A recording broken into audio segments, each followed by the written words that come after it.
4 distinctively different pipe tobaccos. Old Briar, Dill's Best, Model, and Tweed present Martin Kane Private Eye, starring William Gargan.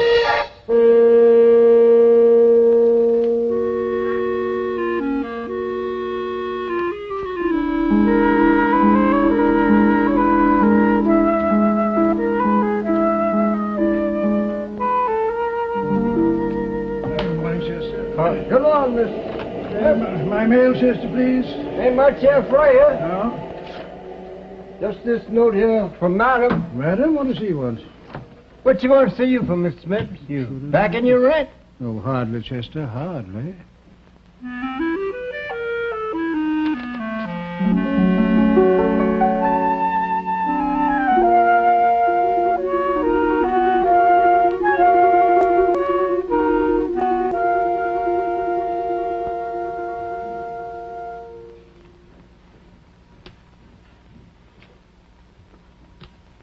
You see, Mr. Smith, again it is the same.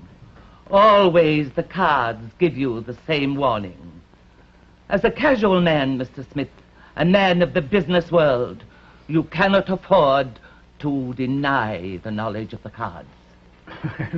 With all due respect, madam, well, really, you know, it's all so fantastic. How can a deck of cards foresee the future, or the past, for that matter? No, I'm sorry, but I'm afraid I can't take all this mumbo-jumbo very seriously, so if you'll please excuse me. So be it. It is on your own head. But when evil comes to you, remember well what the cards foretold. And think on this. There are many windows into the future, but for one so gifted, the past, the present, and the future are of a single instant. Oh, yes, of course.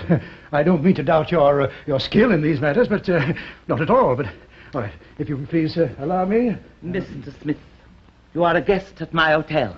Oh, but please, madam, Madame Zornak does not accept money from a friend. Oh, well, that's very kind of you and all that, but I really thought that I should. Good morning, Mr. Smith. Yes, good morning. Oh, Madam Swinnick, are you sure? I mean, are you absolutely certain? What I'm trying to say is there any chance of error? None. I see. Thank you. Good day.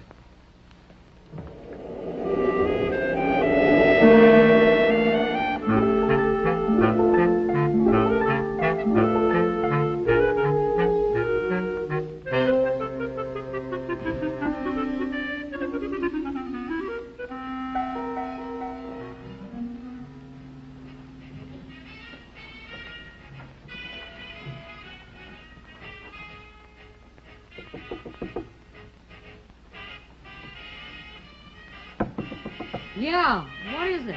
Good morning, my dear. Oh, it's you, Mr. Smith. Yes. What do you want at this unearthly hour? Well, you see, it's almost 11 o'clock, and, well, I thought I could drop you off at the theater. You see, I'm taking a cab uptown to my bank.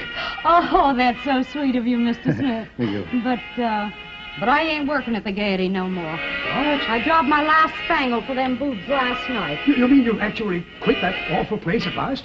Well, you've been after me to quit, haven't you? Well, yes. Well, I packed up my gadgets and waltzed right out of that flea bag. Boy, you should have heard that manager squawk. Mildred, I can't tell you how delighted I am, really delighted. Suppose we talk about it later, honey. In private. Oh. Anything I can do for you, Mrs. Parsons? There goes your reputation, Mr. Smith. Oh, Mrs. Parsons' opinion of our acquaintanceship doesn't concern me in the slightest. Not the Yes, I slightest. know, sweetie. Call for me at 6. At I'm 6, going to eh? be busy this afternoon. Busy this afternoon. Thank you very much.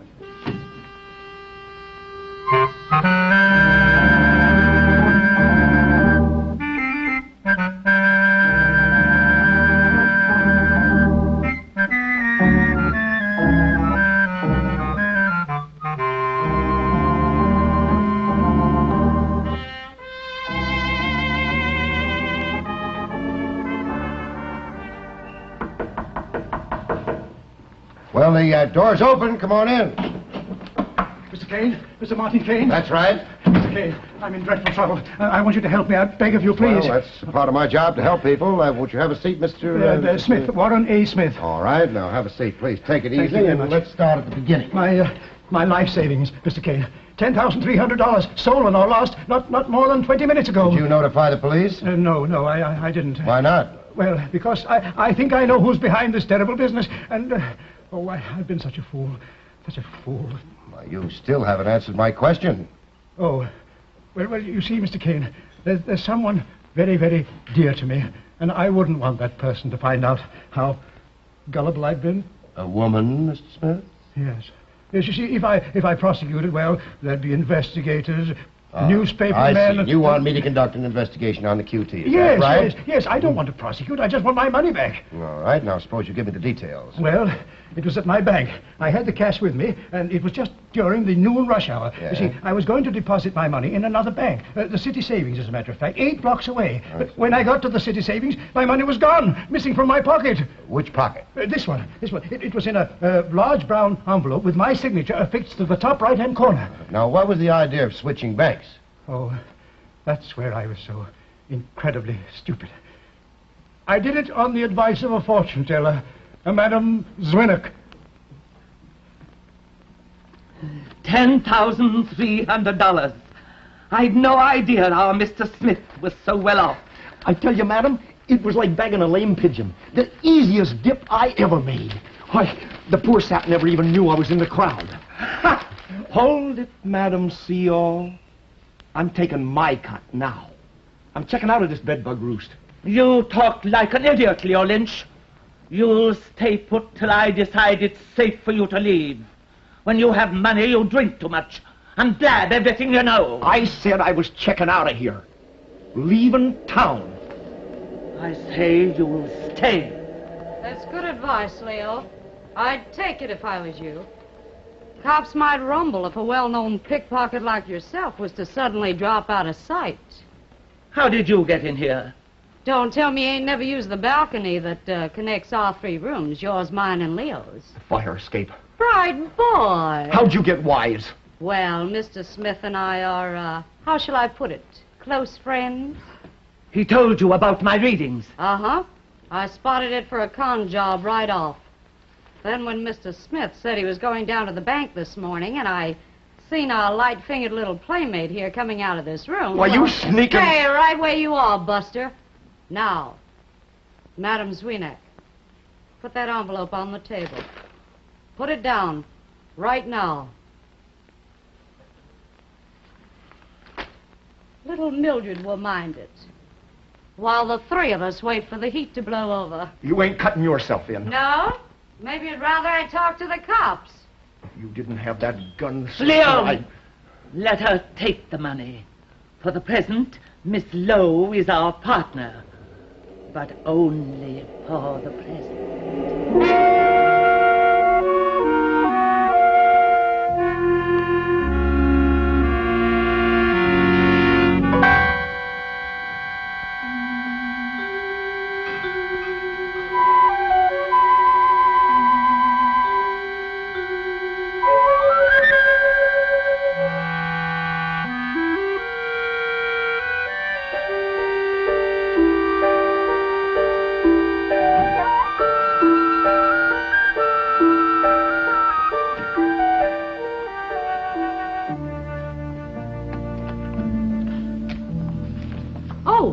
Mrs. Parsons, I thought I heard you locking your door.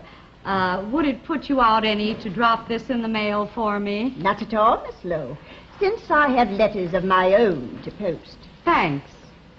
Thanks loads, dearie.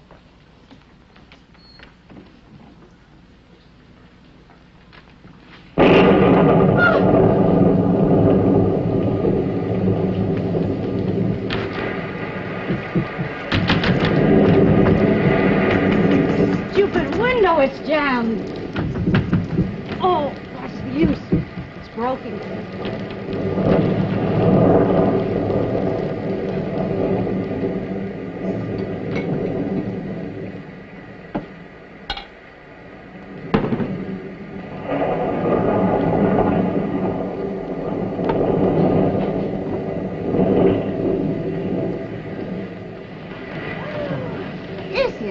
Terrible. Simply terrible.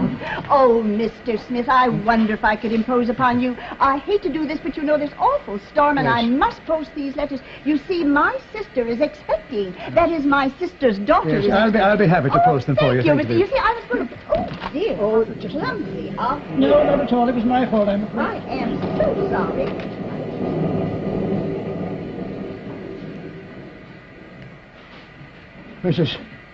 Mrs. Parsons, where did you get this envelope? Why, Miss Lowe asked me to mail it for her. Mr. Smith, is there something wrong? No. No, it's quite all right.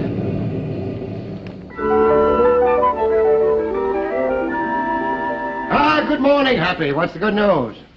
Good news, he says. Me with my cellar filled with water from last night's storm. Well, send over a pump salesman. Hello, Happy. Oh, How are hello, you? Sergeant. Say, did you have time to collect that information for me? No, I certainly did, Mr. Kane. And I must say your client is residing among brigands and skittle sharps, so to speak. Oh, is that so? Yes. Oh, Hap, let me have a pouch of Old Briar, will Go you? on, Marty. Yeah. Old Briar, the master mixture of rare flavor and aroma, and just 15 cents a pouch cash. Well, in that event, I'll pay for it. There we Thank are, you Mr. very Kane. much. There we are. The party known as Leo Lynch is actually Leo Patchpockets Lynch, a notorious pickpocket. And Madame Zwienak, although she's been out of circulation for quite some time, is well known by our bunco squad. Oh, confidence rackets, huh? A veteran of the quick swindle, Mr. Kane. That's so. Just how she acquired ownership of the Wabash Hotel is a matter that will bear looking into. The Wabash Hotel. the Wabash Hotel, Ross? Well, it's just that I've been checking on the hotel's owner, Captain Burke. As a favor to me, Captain. I might have known it. Kane, how in blazes do you manage to get yourself right smack in the middle of every case I draw? Now, what in the world is he talking about? Now, what in the world is he talking about? He's talking about a burlesque stripper by the name of Mildred Lowe. She was found this morning in her own little bed at the Wabash, strangled.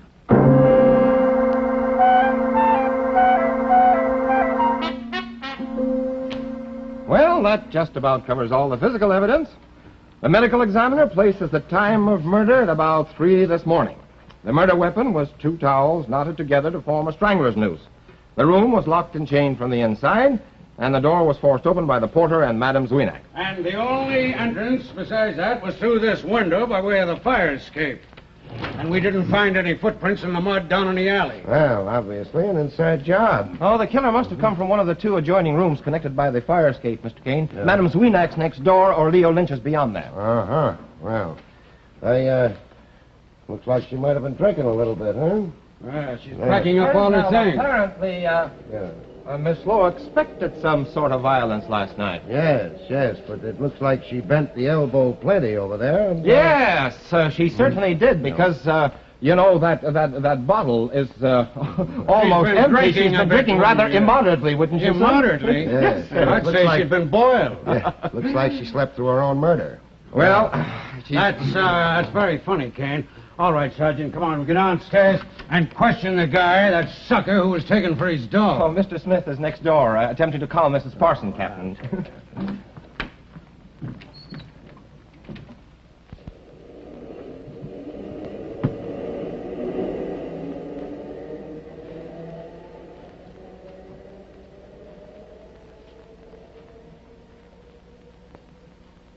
Water.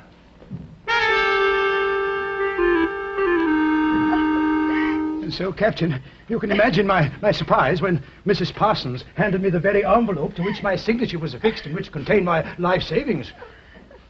There. We all know that you were posting that letter to Miss Lowe. Well, how do you figure this stripper got a hold of your cash, Well, Smith? I'm sure I don't know. Well, why didn't you report your discovery to the police, Mr. Smith? That was my first intention, but, well, when I got to the police station, I just couldn't bring myself to report Mildred. You see, I had hoped that someday Mildred and I would be married. Oh, turn it off, lady. You may get him yet. Had Miss Lowe accepted your proposal, Mr. Smith? Well, no, not exactly, no, but she had taken my advice and left that theater place. Oh, terrible place. And she was going to look for more suitable employment. Okay, now suppose you tell us what you did do after you didn't do what you should have done. After I Beg your pardon? After you decided not to report Miss Lowe to the police. Well then, you see, I returned to the hotel. You see, I intended confronting Mildred with the letter and, demanding an explanation, but when I got there, I found that Mildred had visitors, and I heard voices, a rather heated argument going on. I heard Madame Zwinnick's voice, and I think I heard Mr. Lynch's. You think? I think it was Mr. Lynch's, yes. All right. What are they arguing about? Oh, I couldn't tell you that, Captain. I didn't stay to eavesdrop.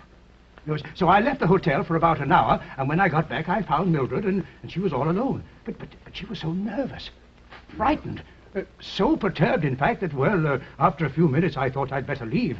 And so, you see, I decided that it would be better to talk to her about the envelope in the morning, the way she was. Yeah, then I suppose you went right straight to bed. Oh, yes. It was almost 9:30.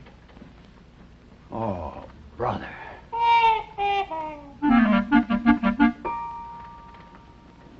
I tell you, I do not know if Mildred Lowe had Mr. Smith's money. And as for this confidence scheme, and my being in league with Leo Lynch, that's just a lot of rubbish. I didn't even know Leo Lynch was a pickpocket. And I'm not in the habit of prying into the background of my guests. If I do, my hotel will be empty. Yes, but, madam, you admit that you persuaded the old guy into switching his money into another bank.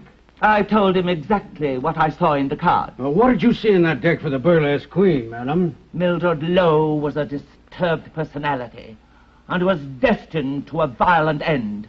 Now, you don't suppose you could just shuffle those cards and tell me who it was that helped her to make her exit? Could you? Why, Captain, are you seeking my professional advice?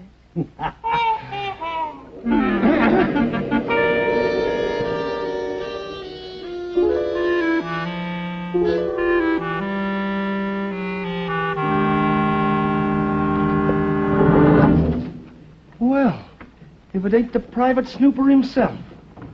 You know, I ought to be sore at you busting into my room this way, mister. I didn't break into your room, Lynch. The door was unlocked. Yeah, I know. I got a bad habit of leaving my room open. You know, it's a funny thing. I never can think to lock my door till after dark.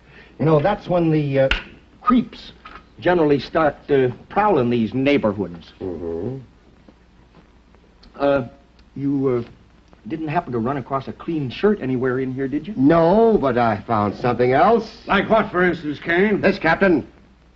Chloral hydrate, knockout drops, and the bottle's half empty. When I discovered that the bottle that Mildred was in the glass that she was drinking out of was washed, I decided to look for a few blackout drops. Well, where'd you find them, Kane? Well, some people keep money in mattresses. This fellow used it as a medicine chest. So, this stripper was not only loaded with gin, but she was also drugged. Why did you murder her, Lynch?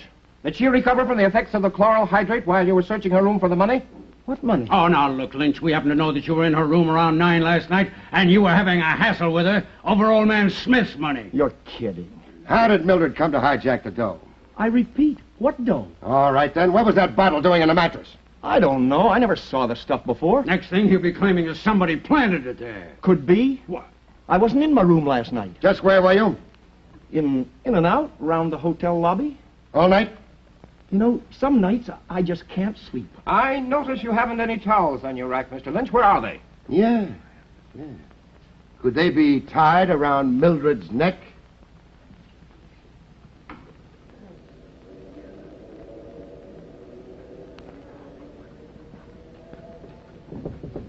Come in, Mr. Smith. The door is open.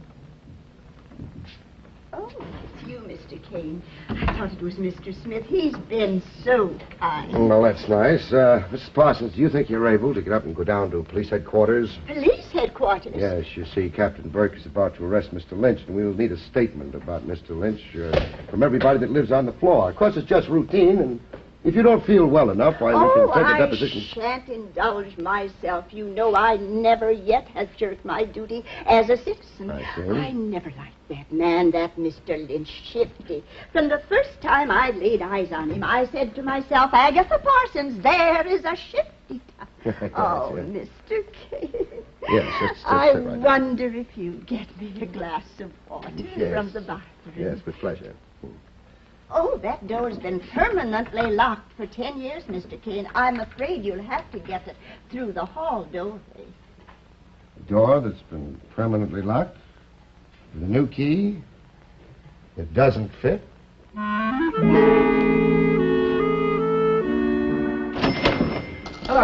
Well, welcome, stranger. Say, have you been able to pry a confession loose from that pickpocket Jimmy Valentine yet? Would my blood pressure be doing nip-ups if we had? Well, we were finally able to extract a confession from Patch Pockets Lynch regarding the confidence swindle, Happy. And he also admitted that he and Madame Zwinak were hijacked by Mildred Lowe. However, the gentleman The jughead insists that he did not strangle the dame. Well, I have a hunch he didn't. Oh, you have a hunch. Mm-hmm. My candidate for the hot seat is the madam. Don't forget, she must have had 12 keys to every room. Happy, you may not know it, but you just mumbled a magic word. All right, Kane. Now, suppose you mumble a word of explanation. Well, if I may bandy a word, men, the key to the crime is key. This key. Well, I'm afraid I don't understand, Mr. Kane. You will, Sergeant, as soon as we round up all the characters in this little mystery and I unlock the solution. Oh, who's writing his material? Oh, shall we ignore the gentleman and go? Oh, dear me. I do hope you won't detain us too long, Captain. This is my day to preside as chairwoman of the ladies' after-dinner lecture. Mrs. Parsons, if there's one place in the world I'd like to see you, it's in the chair. I beg your pardon. Presiding over your ladies. Captain? Oh, Mr. Kane, the captain says you can name the murderer. I believe I can, madam, but first of all, let us review the facts. We know that the killer got into the room by way of the fire escape. Through your room, Lynch, are yours, Duchess. And we know that the bottle that Mildred drank out of was full of dope. Given by Mr. Smith. He found out Mildred had his money. For your information, Madam Zwinig, that money was in my possession some 6 hours before Mildred was murdered. Yes, you didn't know that, did you, Duchess? Wait a minute. Now I get it. Sure. She's got a key to every room in this crumb joint. Now I know why she wanted me to hang around the lobby all night. It wasn't to make sure that dame didn't sneak out. It was so she could steal my towels and plant them knockout drops in my mattress. That's a lie. All right, now that's enough of that. Now, come on, Marty. What's the answer? Well, the answer to it is right here in this shiny key, a key I found in the door that had been locked for 10 years. The killer put it there, knowing it was the last place in the world that we would think to look for it, in Mrs. Parsons' room. My room? Yes. Mr. Kane, Mildred Lowe's room was locked and chained from the inside. Of what possible significance is that key? Well, the killer got onto the fire escape with this key by way of Lynch's room. All right, then who did it? Suppose we let Mrs. Parsons tell us. Me? Mrs. Parsons, the day after the murder, who was in your room? Well, you and Sergeant Ross and the captain and Mr. Smith. There's your killer, Captain Warren Smith. What? Oh, Why, this is fantastic. Ridiculous. So that's how you worked it, eh? You used that key to go through my room while I was on guard down in the lobby. You swiped my towels to choke that dame with. Then you planted those knockout drops in my mattress. Why, you crummy old hypocrite. You almost framed me right into the chair. All right, Sergeant. Take Lynch. Get him come out. along, Mr. Get Lynch. him out of here. Come along. I All advise right, you not to Smith. resist. Now, you can be my guest. Now, just a moment. That key doesn't prove I murdered Mildred. I was in love with her. I had my money. I had no reason to kill her. Love is a very unpredictable emotion, Mr. Smith. Sometimes it does some funny twists, warps a man's imagination. Especially when the object of that love is a tramp, caught red-handed in a $10,000 double. Oh, you can't bluff me, Mr. Kane. You have no evidence. That key doesn't prove anything. According to the law, every locksmith has to leave his seal of his work. I checked with the locksmith that made this key. According to the description of the man who paid for it, you fit it exactly. Shall we dance? Well, you can say that again, Sergeant. When any guy Smith's age sets his cap for a gallon of burlesque line, dynamite. You know, this case has a rather unique aspect, Happy. For instance? Well, all the suspects were eventually arraigned. Smith for murder, and Madame Zwinak and Leo Lynch for the confidence swindle. All the suspects? Mm-hmm. How about this one? Oh, hello, Parsons. Oh, Sergeant Ross. Well, I'm so glad I found the right place. This is Happy McMahon's tobacco shop, isn't it? None other, madam. Mr. McMahon. Oh, well, then where is Mr. Kane? You know, he promised to give me an hour of his time tonight. Oh, for what purpose? Well, you mustn't breathe a word of it to Oh, Mr. Kane. It's a surprise. A surprise? Oh, a delightful surprise. You know, I called a special meeting of the Ladies' After-Dinner Lecture Society, and Mr. Kane is to be the guest speaker. Martin! Don't you dare leave. There's a lady waiting to speak to you. Oh, Mr. Kane, I'm so glad that you're not late. Well, shall we hurry? I have a very delightful surprise. Yes, I'm at your disposal, Mrs. Wait. Parsons. Let's, well, we mustn't be tardy, Mr. Kane. Come along. Yes, let's not be tardy. Go. Oh, Happy, how could you? I could, and I did. Good night, Martin. Good luck, Mr. Kane. Watch those splint infinitives, son.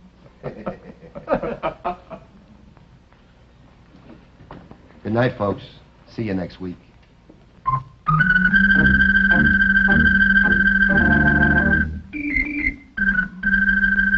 Martin Kane Private Eye has been brought to you by the makers of those 4 distinctively different pipe tobaccos. Old Friar, the master mixture of rare flavor and aroma. Dill's Best flavor cut for extra mildness and cool smoking. Models so high in quality, so low in price. And Tweed, the shaggy rough cut tobacco.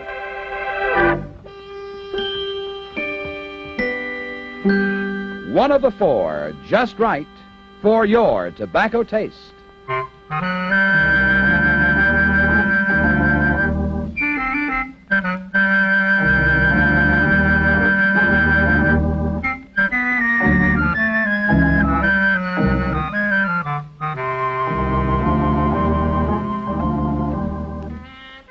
William Gargan also appears weekly in the other exciting series of Martin Kane Private Eye on radio over another network. Check your local newspaper for time and station.